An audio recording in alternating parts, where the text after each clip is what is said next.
Daily Devotion with Pastor Balla for April 14, 2021, from Luke chapter 15, Joy in Heaven. Previously, we heard that Jesus was invited to a dinner with a Pharisee, and that was chapter 14. But chapter 15 begins with verse 1. Now the tax collectors and sinners were all drawing near to hear him, and the Pharisees and the scribes grumbled, saying, "This man receives sinners and eats with them." Wow. The Pharisees were content to eat with Jesus until they saw that Jesus also eats with tax collectors and sinners. Back in the day of Jesus, tax collectors were considered as traitors because they supported the Roman occupation of the time. Jesus now goes back into teaching mode again.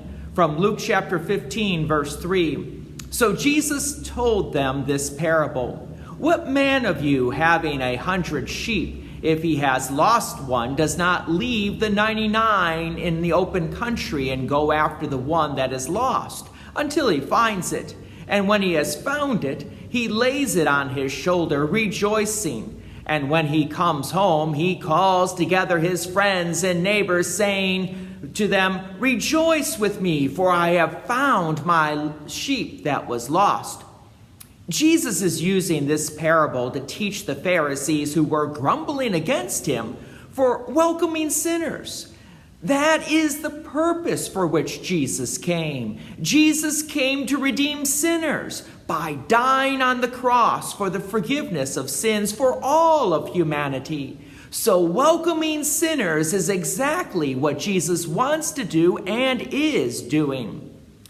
The verse that's sort of like the zinger to all of this is actually verse 7. Jesus says, "So I tell you, there will be more joy in heaven over one sinner who repents than over 99 righteous persons who need no repentance." So what is Jesus teaching? Jesus came for sinners. For every sinner who repents, there is going to be joy in heaven because another person's going to be added to heaven. But there is another part of this. What about those who don't think they are sinners? Remember the Pharisees. They didn't want to be considered as sinners, and that's why they were grumbling against Jesus for associating with sinners.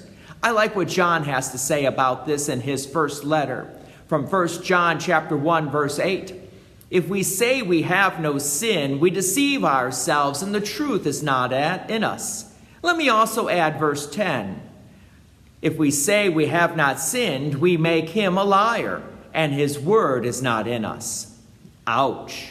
Jesus is basically telling the Pharisees because of their judging others of their sins while denying their own sin, they are outside of heaven. For as Jesus notes, heaven rejoices with every sinner who repents. God's peace and many blessings be with you, and thank you for listening, and please take an opportunity to share this message with others. If you have enjoyed these daily devotions, please consider making a donation to Peace Lutheran Church, 24024 West Main Street, Plainfield, Illinois, 60544. Thank you again for listening.